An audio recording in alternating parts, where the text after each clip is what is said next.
حضرت اسماء بنت یزید رضی اللہ تعالیٰ عنہ سے روایت ہے کہ رسول اللہ صلی اللہ علیہ وسلم نے ارشاد فرمایا کہ قیامت کے دن سب لوگ زندہ کیے جانے کے بعد ایک وسیع اور ہموار میدان میں جمع کیے جائیں گے،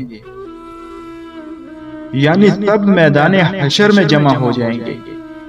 پھر اللہ تعالیٰ کا منادی پکارے گا کہ کہاں ہیں وہ بندے جن کے پہلو راتوں کو بستروں سے الگ رہتے ہیں، یعنی بستر چھوڑ کر جو راتوں کو تہجد پڑھتے تھے، وہ اس پکار پر کھڑے ہو جائیں گے اور ان کی تعداد زیادہ نہ ہوگی۔ پھر وہ اللہ کے حکم سے بغیر حساب و کتاب کے جنت میں چلے جائیں گے۔ اس کے بعد تمام لوگوں کے لیے حکم ہوگا کہ وہ حساب کے لیے حاضر ہوں۔